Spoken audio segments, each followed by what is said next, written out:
Modern Indian history को अच्छे से समझने के लिए हम मॉडर्न हिस्ट्री को 5 हिस्सों में डिवाइड कर सकते हैं। पहला, अराइवल ऑफ यूरोपियंस। दूसरा, रिवोल्ट ऑफ 1857। तीसरा, modern nationalism and Indian national Congress. चौथा, गांधीयन एरा। और पांचवा, independence and partition of India. अब हम एक एक करके इन सभी पार्ट्स को देखेंगे। हमने मेडिवल हिस्ट्री में देखा कि मुगल एम्परर जहांगीर के कोर्ट में हॉकिंस और थॉमस रो जैसे ब्रिटिशर्स आए थे, लेकिन ये पहले यूरोपियंस नहीं थे जो इंडिया आए। मेडिवल पीरियड में भी इंडिया और यूरोप के बीच में अच्छे खासे ट्रेड रिलेशंस थे, जिसमें मेनली स्पाइसेस का ट्रेड होता था। इंडिया आने वाले यूरोपियंस में सबसे पहले थे पोर्चुगीज। पोर्चुगीज और यूरोप से इंडिया आने वाले पहले ट्रैवलर थे वास्को ड गामा, जो एक गुजराती ट्रेडर अब्दुल मजीद की हेल्प से 20 मई 1498 को इंडिया के कैलिकट कोस्ट पर पहुंचे। वास्को ड गामा जब इंडिया से पोर्चुगल वापस गया तो जो ब्लैक पेपर लेकर गया था उस पर उसने 60 गुना प्रॉफिट कमाया। ईस्ट के साथ ट्रेड करने के लिए पोर्चुगीज ने जो एम्पायर एस्टैब्लिश किया उसको उन्होंने स्टाडो डा इंडिया का नाम दिया। 1503 में पोर्चुगीज ने कोचिन में अपनी पहली फैक्ट्री एस्टैब्लिश की। पोर्चुगीज बहुत शेडी नेचर के थे। उनके ट्रेड पॉलिसी का सीक्रेट ट्रेड और डकैती एक मेजर पार्ट था। इसके साथ ही लगभग उसी समय सदर्न अमेरिका में उन्होंने ब्राजील को अपना कॉलोनी बना लिया और कुछ समय तक यहाँ ट्रेड करने के बाद उन्होंने अपना ध्यान सदर्न अमेरिकन कॉन्टिनेंट में लगाया। लेकिन हमें यह भी याद रखना होगा कि भारत की धरती पर सबसे लंबी समय तक रहने वाले यूरोपियंस पोर्चुगीज ही थे, जो 1961 एडी तक इंडिया के गोवा, दमन, दीव में शासन करते रहे। इनफैक्ट हमें तो उन्हें यहाँ से भगाने के लिए मिलिट्री ऑपरेशन विजय लॉन्च करना पड़ा। पोर्चुगीज के बाद आए थे डच ईस्ट इंडिया कंपनी ने इंडिया से ट्रेड के लिए मसूलीपट्टनम में 1605 में अपनी पहली डच फैक्ट्री स्टैब्लिश की, लेकिन ये भी इंडिया में कुछ खास कर नहीं सके और अपना ध्यान ईस्ट इंडीज यानी कि साउथ ईस्ट एशियन की कॉलोनीज पर दिया। डच के बाद ब्रिटिशर्स इंडिया आए और उन्होंने यहाँ पर वो कर दिखाया जो अभी तक कोई भी यूरोपियन पावर नहीं कर पाई थी। 1759 एडी में बैटल ऑफ बेदारा में ब्रिटिश डच से भिड़े और उन्होंने डच को हरा दिया और इंडियन ट्रेड से उन्हें पूरी तरीके से अलग कर दिया गया। लेकिन ऐसे कौन से कारण थे जिसकी वजह से British east India company India में इतनी सक्सेसफुल रही? आइए समझते हैं। दरअसल 1599 में इंग्लैंड में मर्चेंट एडवेंचरर्स नाम का एक ग्रुप ने the governor and company of merchants of trading into the east Indies नाम की कंपनी का फाउंडेशन रखा। इसी कंपनी को आगे चलकर ईस्ट इंडिया कंपनी कहा गया। इंग्लैंड के किंग जेम्स वन का एम्बेसडर कैप्टन हॉकिंस 1608 में इंडिया पहुंचा, जहां वो 1609 में मुगल एम्परर जहांगीर के कोर्ट में गया। 1613 में जहांगीर ने एक शाही फरमान इशू किया जिसमें ब्रिटिशर्स को सूरत में फैक्ट्री लगाने की इजाजत दी गई। 1619 तक ईस्ट इंडिया कंपनी की फैक्ट्रीज अहमदाबाद, भरूच, बड़ौदा और आगरा में स्टैब्लिश हो चुकी थी। ब्रिटिशर्स ने मद्रास में सेंट जॉर्ज फोर्ट बनाया और 1661 एडी में पोर्चुगीज प्रिंसेस कैथरीन ब्रिगांजा की मैरिज इंग्लैंड के चार्ल्स सेकंड से हुई, जिसमें बॉम्बे को डाउरी के रूप में ब्रिटिशर्स को दे दिया गया। चार्ल्स सेकंड ने बॉम्बे को 3 पाउंड पर ईयर के रेंट पर ईस्ट इंडिया कंपनी को दे दिया। मिड 17वीं सेंचुरी तक ईस्ट इंडिया कंपनी सिर्फ ट्रेड से प्रॉफिट कमा रही थी, लेकिन अब वो इंडिया के पॉलिटिकल अफेयर्स में भी इंटरेस्ट लेने लगी थी, जिसके कॉन्सिक्वेंस तो होने ही थे। मुगल एम्परर औरंगजेब ने 1686 में कंपनी के अगेंस्ट एक्शन लिया, लेकिन फरवरी 1690 में कंपनी के ऑफिसर जॉब चरनॉक के एफर्ट से कंपनी और मुगल एम्परर के बीच में कॉम्प्रोमाइज हो गया। 1691 को जॉब चरनॉक ने सुल्तानती की स्थापना की। फिर 1698-99 के बीच बंगाल के सूबेदार अजीमुस शान ने कंपनी को सुल्तानाती, कालिकता और गोविंदपुर की जिम्मेदारी दे दी। इन तीनों गांवों को मिलाकर ही जॉब चरनॉक ने कलकत्ता की नींव रखी। मुगल एम्परर औरंगजेब की 1707 में डेथ हो गई। उसके बाद लेटर मुगल्स की कमजोरी किसी से छुपी नहीं रही और कंपनी भी अब इसका फायदा उठाने के मूड में थी। ईस्ट इंडिया कंपनी की हिस्ट्री का एक सिग्निफिकेंट इवेंट हुआ 1717 एडी में, जब जॉन सुरमन की लीडरशिप में एडवर्ड स्टीफेंसन, विलियम हैमिल्टन जो कि एक सर्जन थे और ख्वाजा सहूदाद जो कि एक ट्रांसलेटर थे, मुगल कोर्ट में फारूक सियार से मिले। विलियम हैमिल्टन ने फारूक सियार की ग्रोइंग स्वेलिंग की सर्जरी की और उन्हें एक पेनफुल बीमारी से छुटकारा दिलाया। अब इससे खुश होकर फारूक सियार ने कंपनी को एक चार्टर दिया। इस चार्टर के जरिए बंगाल में 3000 रुपए पर एनम के बदले कंपनी को कस्टम ड्यूटी फ्री ट्रेडिंग की परमिशन मिल गई। इस चार्टर को इंडिया में ब्रिटिश रूल का मैग्ना कार्टा कहा जाता है। ये फारूक सियार की एक बड़ी बेवकूफी में मानी जाती है, क्योंकि आगे चलकर इसी की वजह से ब्रिटिशर्स ने बंगाल में विवाद खड़ा कर दिया। बाद में बंगाल के नवाब ने कंपनी की एक्टिविटीज को कंट्रोल करने की कोशिश की, जिसका रिजल्ट था बैटल ऑफ प्लासी 1757। खैर, ब्रिटिशर्स के बाद फ्रेंच भी इंडिया में आए। लुइस 14 के फाइनेंस मिनिस्टर कोलबर्ट ने फ्रेंच ईस्ट इंडिया कंपनी की स्थापना की। इस कंपनी को स्टेट का प्रोटेक्शन भी था। 1667 एडी में फ्रांसिस कैरोन की लीडरशिप में फ्रेंच टीम इंडिया आई और 1668 में सूरत में अपनी पहली फैक्ट्री स्टैब्लिश की। ब्रिटिश कंपनी की तरह फ्रेंच कंपनी भी सिर्फ ट्रेड के लिए बनी थी, लेकिन वो भी धीरे धीरे पॉलिटिकल मामलों में उलझ गई। यूरोप में जो कंपनीज एक दूसरे की कॉम्पिटिटर्स थी, अब इंडिया में भी एक दूसरे के सामने खड़ी हो गई थी।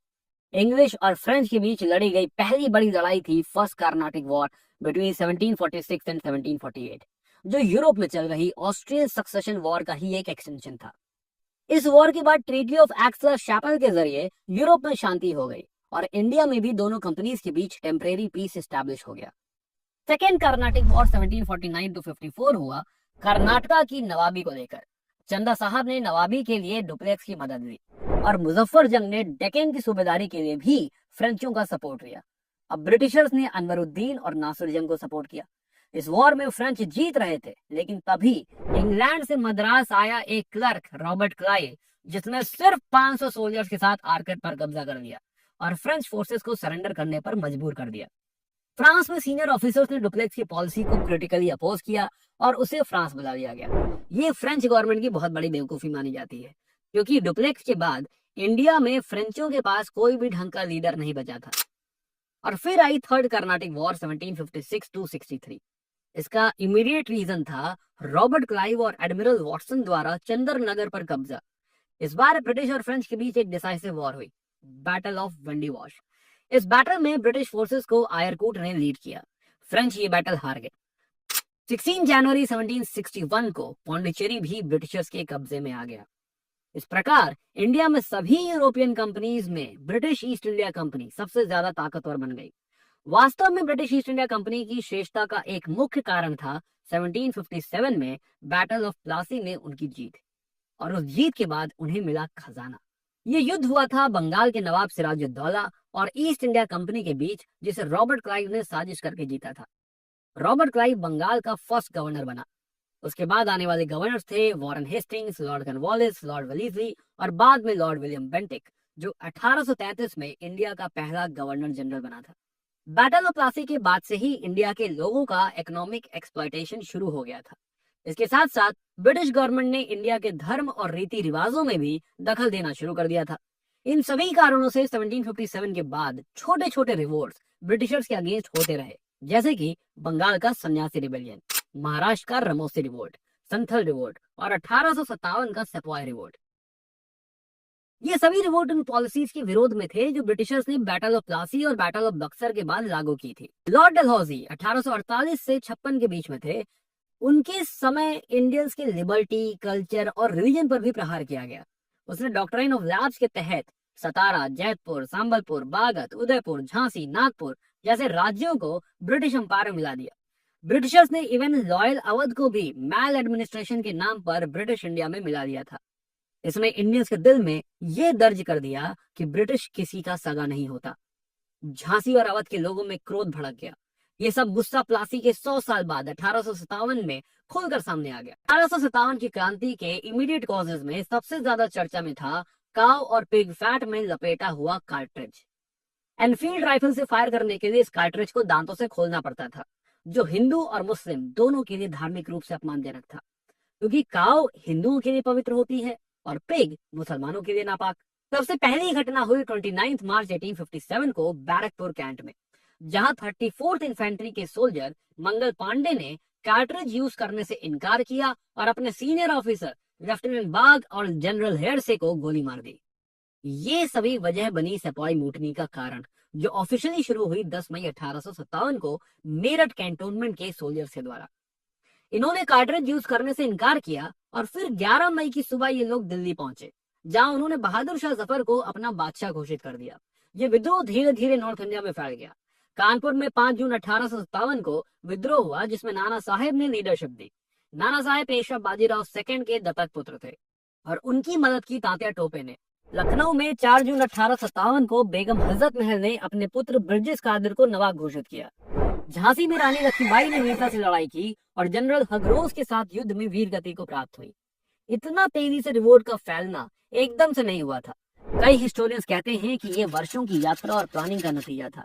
कुछ हिस्टोरियंस के मुताबिक अजीमुल्ला खान ने बिठनूर यानी कि कानपुर में नाना साहब के साथ मिलकर रिवोल्ट की प्लानिंग बनाई थी और 31 मई 1857 को क्रांति का दिन फिक्स किया गया था। क्रांति के सिंबल के रूप में लोटस फ्लावर और रोटी का इस्तेमाल किया गया। ये क्रांति नॉर्थ इंडिया में बड़े स्तर पर तो फैली, लेकिन प्लानिंग और लीडरशिप की कमी के कारण ब्रिटिश ऑफिसर्स ने इसे दबा दिया। इस रिवोल्ट की लीडरशिप के बारे में जॉन लॉरेंस ने कहा था, अगर इनमें से एक भी लीडर में एबिलिटी होती तो हम हमेशा के लिए हार जाते।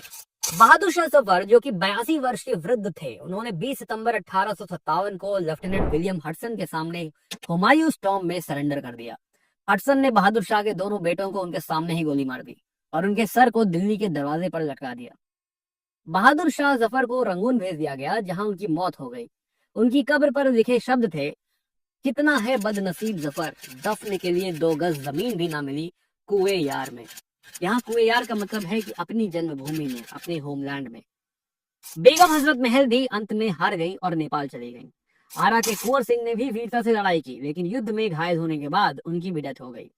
फैजाबाद में थे मौलवी अहमदुल्ला, उन्होंने विद्रोह की अगुवाई की, लेकिन उन्हें भी 5 जून 1858 को शहीद कर दिया गया। ये रिवोल्ट तो दबा दिया गया, लेकिन इसका अपना ऐतिहासिक महत्व बस आप इस बात से समझ सकते हैं कि वीर सावरकर ने इसे the first war of Indian independence का नाम दिया। अब बात करते हैं कि 1857 के रिवोल्ट के रिजल्ट के बारे में। रिवोल्ट सक्सेसफुल तो नहीं हुआ, लेकिन ये जरूर साबित कर दिया कि ईस्ट इंडिया कंपनी का राज इंडियंस के लिए अत्याचारी और एक्सप्लॉयटेटिव है। इसके बाद ब्रिटिश गवर्नमेंट ने अपनी पॉलिसी में बड़ा बदलाव किया। ईस्ट इंडिया कंपनी का रूल खत्म कर दिया गया और इंडिया का गवर्नेंस डायरेक्टली ब्रिटिश क्राउन के अंडर में आ गया। अब इंडिया पूर्ण रूप से ब्रिटेन के कंट्रोल में था। ब्रिटिशर्स का ये सफर एक ऐसा सफर था जो उन्होंने ट्रेड से शुरू किया था, लेकिन धीरे धीरे वो राजनीति और शासन तक पहुंच गए। इंडिया में इनके पहले भी फॉरेन इन्वेडर्स आए थे, लेकिन सभी इन्वेडर्स ने इंडियन कल्चर को अडॉप्ट कर दिया था और यहीं के हो गए थे। पर ब्रिटिशर्स सिर्फ लूट खसूट के लिए आए थे। वो इंडिया की वेल्थ ब्रिटेन भेज रहे थे, जिसे हम कहते हैं ड्रेन ऑफ वेल्थ। उन्होंने अपना कल्चर इंडियंस पर थोपना भी शुरू कर दिया। इंडिया में उस समय साइंस, टेक्नोलॉजी, रिलीजन और नॉलेज, इन सब का लेवल बहुत नीचे जा चुका था, जबकि यूरोप में ये पीरियड रिनेसां यानी पुनर्जागरण का था। ऐसे समय में कुछ बंगाली इंटेलेक्चुअल्स जो वेस्टर्न एजुकेशन से परिचित थे, उन्होंने इंडिया में फैली हुई बुराइयों को दूर करने की कोशिश की। इन इंटेलेक्चुअल्स में सबसे प्रमुख नाम आता है राजा राम मोहन रॉय का, जिन्हें कहा जाता है फादर ऑफ मॉडर्न इंडिया। राजा राम मोहन रॉय का जन्म हुआ था 22 मई 1772 को बंगाल के हुगली डिस्ट्रिक्ट के राधानगर गांव में। उन्हें कई भाषाओं में प्रवीणता थी। वो इंग्लिश, फ्रेंच, लैटिन, ग्रीक और हिब्रू जैसे लैंग्वेजेस को फ्लुएंटली लिख और बोल सकते थे। रिलीजियस रिफॉर्म के लिए उन्होंने वेदों के आधार पर मूर्ति पूजा को गलत साबित किया और अंधविश्वासों को दूर करने के लिए आपकी सभा का गठन किया। फिर 1829 में उन्होंने ब्रह्मो समाज की स्थापना की, जो एक सोशल रिलीजियस रिफॉर्म मूवमेंट था। उन्होंने इंडियंस को अधिकाधिक फ्रीडम देने की मांग की और वेस्टर्न एजुकेशन का समर्थन किया।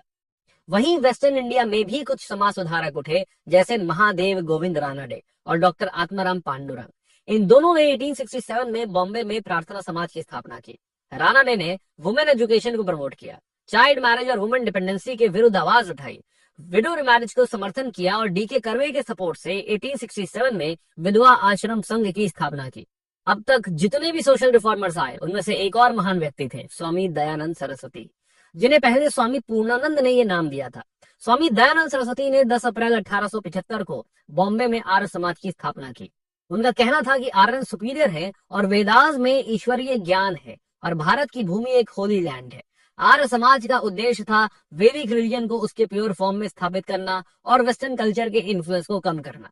उन्होंने अपने लक्ष्य को प्राप्त करने के लिए वेदों की ओर लौट चलो का स्लोगन दिया और 1868 में उन्होंने पाखंड खंडनी पताका यानी फ्लैग दैट डिमोलिशेस हिपोक्रेसी लहराए। अब हम बात करते हैं एक ऐसे व्यक्ति की जिन्होंने केवल इंडिया बल्कि पूरे विश्व को ये बताया कि इंडिया का कल्चर और रिलीजन दुनिया का सबसे पुराना और श्रेष्ठ है। उनका नाम था स्वामी विवेकानंद। वो रामकृष्ण परमहंस के शिष्य थे। 1893 में स्वामी विवेकानंद ने अमेरिका के शिकागो में आयोजित first world parliament of religions में इंडिया को रिप्रेजेंट किया। उनकी स्पीच के बारे में न्यूयॉर्क हेराल्ड न्यूज़पेपर ने लिखा, उन्हें सुनने के बाद हमें महसूस होता है कि ऐसे ज्ञान से संपन्न देश में अपने धर्म प्रचारक भेजना कितना मूर्खतापूर्ण कार्य था। इसी समय इंडिया के कई इंस्टीट्यूशंस भी उठने लगे थे। उनमें से एक था बनारस हिंदू यूनिवर्सिटी, जिसका गठन 1916 में मदन मोहन मालवीय के प्रयास से हुआ था। चलिए अब कुछ और रिफॉर्म्स की बात करते हैं। 1857 के रिवोल्ट में मुस्लिम्स ने ज्यादा पार्टिसिपेशन दिखाया था, जिसके बाद ब्रिटिश गवर्नमेंट ने मुस्लिम से दूर रहना शुरू कर दिया। इसी वजह से मुस्लिम्स का इकोनॉमिक और सोशल स्टेटस गिरने लगा। इस सिचुएशन को सुधारने के लिए आए सर सैयद अहमद खान। उन्होंने इस्लाम में रिफॉर्म्स की कोशिश की और मुस्लिम्स को मॉडर्न एजुकेशन की तरफ अग्रसर किया। सर सैयद अहमद खान ने मुस्लिम्स को मॉडर्न एजुकेशन देने के लिए 1875 में मोहम्मदन एंग्लो ओरिएंटल कॉलेज की स्थापना की, जो बाद में अलीगढ़ मुस्लिम यूनिवर्सिटी के रूप में विकसित हुआ। वो वेस्टर्न साइंस और फिलोसफी के सपोर्टर थे और उन्होंने हिंदू मुस्लिम यूनिटी पर भी जोर दिया। पर अब बात करते हैं नेशनलिज्म के सर्ज की। 19वीं सेंचुरी के अंत तक इंडिया में नेशनल कॉन्शियसनेस जग चुकी थी। इसका मुख्य केंद्र था बंगाल, क्योंकि वहां सबसे पहले मॉडर्न एजुकेशन और प्रिंट कल्चर का प्रभाव पड़ा था। लेकिन इसी बंगाल को तोड़ने की कोशिश की लॉर्ड कर्जन ने। 20 जुलाई 1905 को उसने पार्टीशन ऑफ बंगाल का अनाउंसमेंट किया, जो 16 अक्टूबर 1905 से लागू हुआ। पार्टीशन में हिंदू मुस्लिम पॉपुलेशन के बेस पर किया गया था। इसका लोगों ने पुरजोर विरोध किया। हिंदू और मुस्लिम ने एक दूसरे के हाथ में राखी बांधकर एकता के संदेश दिए।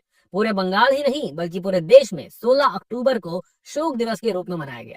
साथ ही पूरे देश में स्वदेशी मूवमेंट भी चलाया गया।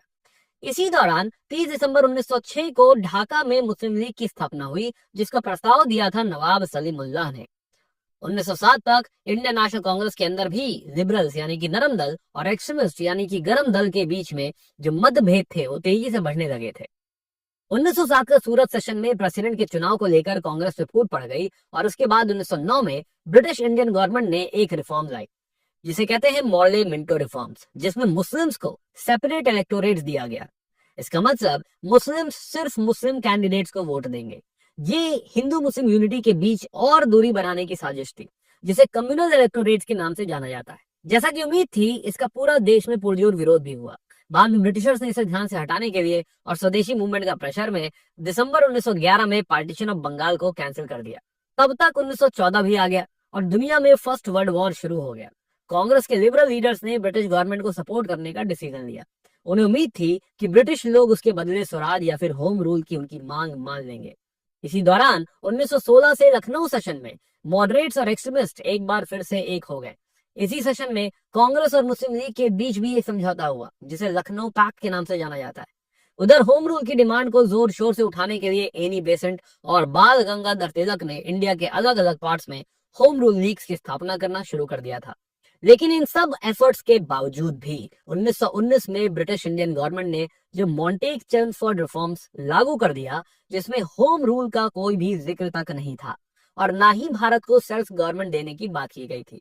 इससे कांग्रेस के लीडर्स में इतनी निराशा हुई कि बाल गंगाधर तिलक ने इन रिफॉर्म्स को बिना सूरज के सफेरा यानी अ मॉर्निंग विदाउट डॉन तक कह डाला। खैर, इसी समय भारत की पॉलिटिक्स में महात्मा गांधी की भी एंट्री हो रही थी। 9 जनवरी 1915 को गांधी जी साउथ अफ्रीका से भारत वापस आए और कुछ समय तक उन्होंने पूरे कंट्री में ट्रैवल करके इंडिया में सिचुएशंस को ऑब्जर्व करना शुरू कर दिया। उस समय फर्स्ट वर्ल्ड वॉर चल रहा था और गांधी जी ने इस वॉर में ब्रिटिशर्स की मदद की थी, जिसके लिए ब्रिटिश गवर्नमेंट ने उन्हें कैसरे हिंद के टाइटल से नवाजा था।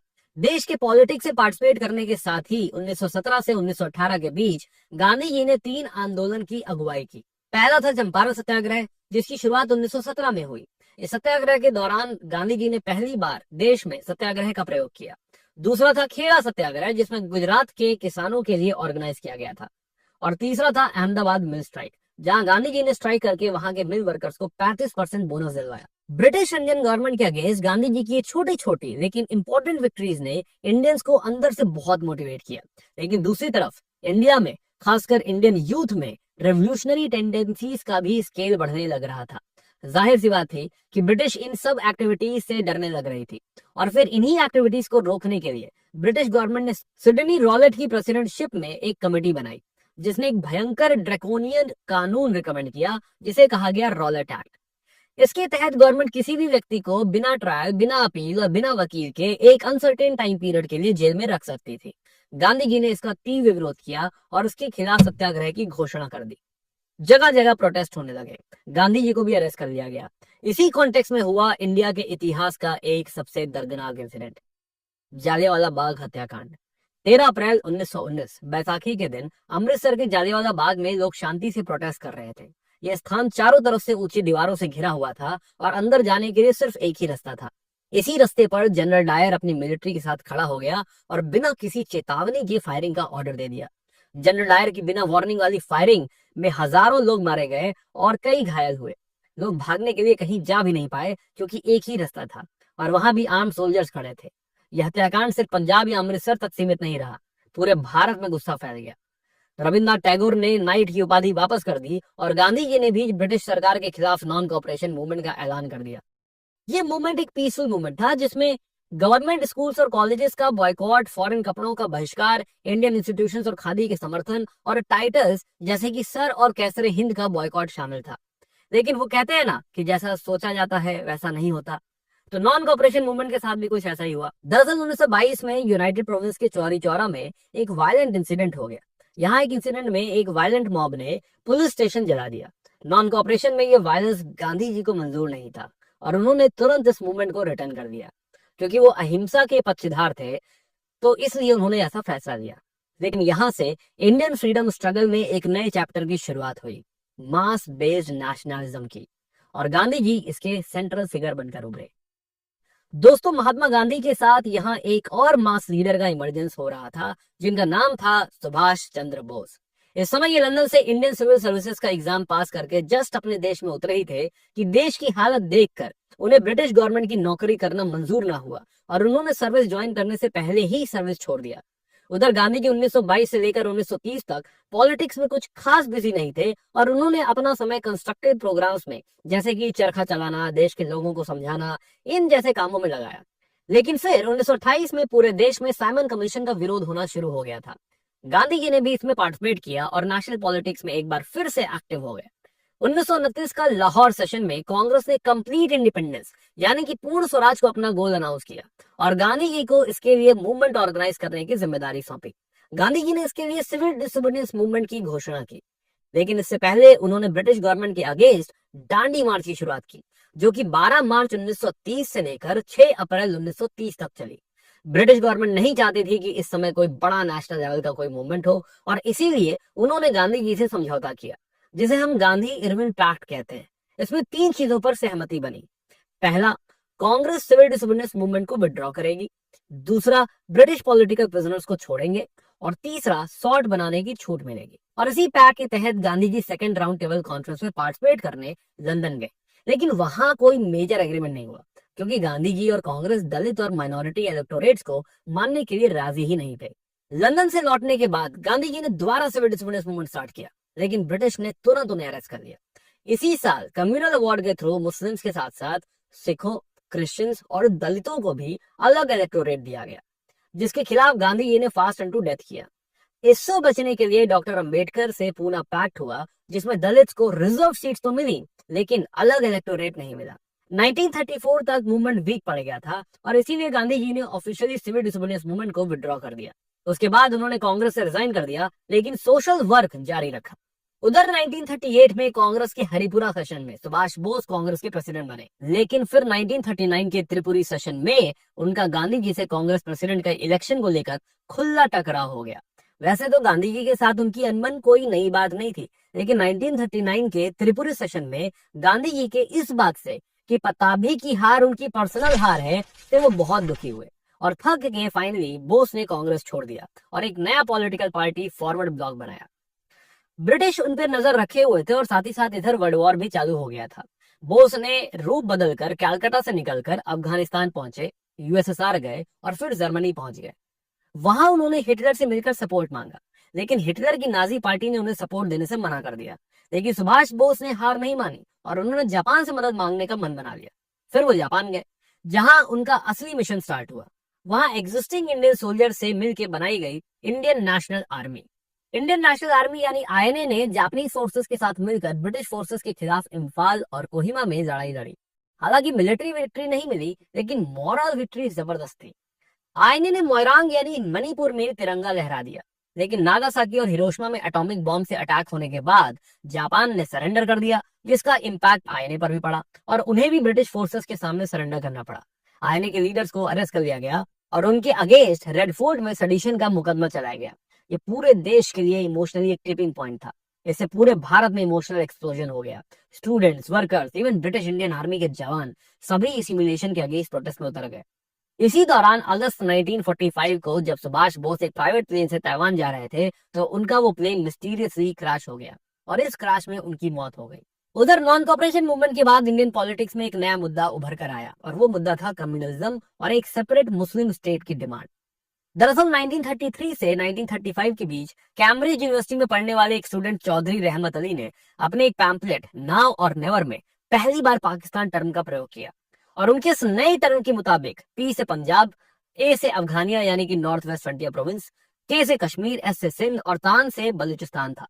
1937 के इलेक्शन में मुस्लिम लीग की करारी हार हुई और जिन्ना ने कांग्रेस पर हिंदू राष्ट्र बनाने का आरोप लगाया। इस आरोप के पीछे एक मकसद था, पाकिस्तान के लिए एक स्ट्रॉन्ग पब्लिक ओपिनियन बनाना। इसके बाद 22-23 मार्च 1940 के मुस्लिम लीग सेशन में एक प्रपोजल पास हुआ जिसमें सेपरेट मुस्लिम स्टेट की मांग की गई, जिसे हम कहते हैं लाहौर रेजोल्यूशन या पाकिस्तान रेजोल्यूशन। इस सेशन के प्रेसिडेंट थे स्वयं मोहम्मद अली जिन्ना। वहीं क्रिप्स मिशन 1942 ने भी इनडायरेक्टली पाकिस्तान की डिमांड को एक्सेप्ट कर लिया। इस प्रपोजल में कहा गया कि वॉर के बाद भारत को डोमिनेंट स्टेटस दिया जाएगा और अगर कोई प्रोविंस चाहे तो अपना अलग कॉन्स्टिट्यूशन बना सकता है। क्रिप्स प्रपोजल के रिस्पॉन्स में महात्मा गांधी ने इसे कहा कि ये एक पोस्ट डेटेड चेक है, वो भी एक बैंकरप्ट बैंक के नाम पे। ब्रिटिशर्स के ये प्रपोजल कांग्रेस ने रिजेक्ट कर दिए। तब गांधी जी ने क्विट इंडिया मूवमेंट का आह्वान किया। 14 जुलाई 1942 को वर्धा में कांग्रेस वर्किंग कमेटी की मीटिंग में ये प्रपोजल पास हो गया और फिर 8 अगस्त 1942 को बॉम्बे के गोवलिया टैंक मैदान में ऑल इंडिया कांग्रेस कमेटी के सेशन में इसे ऑफिशियली रेटिफाई किया गया। यही गांधी जी ने अपना प्रसिद्ध नारा दिया, डू और डाई। इसके बाद ब्रिटिश गवर्नमेंट ने तुरंत इंडियन लीडर जिसमें गांधी जी, नेहरू जी और सरदार पटेल सभी शामिल थे, उन सबको अरेस्ट करवा दिया। देश भर में आंदोलन भड़क गया। रेल लाइन तोड़ना, डाकघर जलाना, टेलीग्राफ वायर काटना जैसे काम होने लगे। उधर बढ़ती वायलेंस के कारण ब्रिटिशर्स ने भी इस मूवमेंट को बहुत ब्रूटली क्रश किया, लेकिन साथ ही ब्रिटिश गवर्नमेंट को भी एहसास होने लगा था कि इंडिया में अब उनका राज ज्यादा दिन चलने वाला नहीं है। क्विट इंडिया मूवमेंट के तुरंत बाद 23 मार्च 1943 को मुस्लिम लीग ने पाकिस्तान डे मनाया और दिसंबर 1943 में जिन्ना ने ब्रिटिशर्स के लिए डिवाइड एंड क्विट का स्लोगन दिया। वहीं अक्टूबर 1943 में लिलिडगो की जगह लॉर्ड वेवल नई इंडिया के नए वाइसरॉय बने। उन्होंने सिचुएशन नॉर्मल करने की कोशिश की और कांग्रेस के लीडर को जेल से रिहा कर दिया। 14 जून 1945 को वेवल ने वेवल प्लान प्रपोज किया और शिमला में एक कॉन्फ्रेंस बुलाई। इस समय कांग्रेस के प्रेसिडेंट थे मौलाना अबुल कलाम आजाद, लेकिन इस कॉन्फ्रेंस में जिन्ना ने डिमांड किया कि मुस्लिम कम्युनिटी का रिप्रेजेंटेशन सिर्फ मुस्लिम लीग करे, जो कांग्रेस को बिल्कुल मंजूर नहीं था। और ऐसा होता तो कांग्रेस के सभी मुस्लिम लीडर्स जैसे कि खान अब्दुल गफ्फार खान एग्जीक्यूटिव काउंसिल के बाहर हो जाते। इसी वजह से शिमला कॉन्फ्रेंस भी फेल हो गई। फरवरी 1946 में दूसरी तरफ रॉयल इंडियन नेवी ने भी रिवोल्ट कर दिया, जिसमें सेलर्स ने फूड डिस्क्रिमिनेशन और कंडीशंस को लेकर ब्रिटिशर्स के खिलाफ विद्रोह किया। ब्रिटिश गवर्नमेंट ने इस विद्रोह को दबाने के लिए एडमिरल गॉडफ्रे को भेजा, लेकिन सिचुएशन इतनी बिगड़ गई कि सरदार पटेल और जिन्ना को भी इंटरवीन करना पड़ा। इस इंसिडेंट ने ब्रिटिश को यह समझा दिया कि उनकी आर्म्ड फोर्सेस भी अब लॉयल नहीं रही हैं। और इसी समय ब्रिटिश प्राइम मिनिस्टर क्लेमेंट एटले, इन्होंने हाउस ऑफ कॉमन्स में कहा कि British government will transfer power to Indian hands no later than June 1948, यानी कि ब्रिटिश गवर्नमेंट जून 1948 से पहले ही इंडियंस को पावर ट्रांसफर कर देगी। लेकिन इंडिपेंडेंस से पहले इंडिया में हिंदूज और मुस्लिम्स के बीच बढ़ती डिस्प्यूट को सॉल्व करना बहुत जरूरी था। इसके लिए ब्रिटिश गवर्नमेंट ने लॉर्ड माउंटबेटन को इंडिया का नया वाइसरॉय बनाया। लॉर्ड माउंटबेटन ने 3 जून 1947 को एक प्रपोजल रखा। इस प्रपोजल के अनुसार भारत को 2 हिस्सों में बांटा जाएगा, इंडिया और पाकिस्तान, और पावर ट्रांसफर जून 1948 की बजाय जल्दी होगी, यानी कि 15 अगस्त 1947 को ही कर दी जाएगी। और इस तरीके से 15 अगस्त 1947 को हमारा देश 200 सालों की लंबी गुलामी के बाद ब्रिटिश कॉलोनियल रूल से आजाद हो गया। उम्मीद करता हूं कि आपको वीडियो पसंद आया होगा। मिलते हैं आपसे नेक्स्ट वीडियो।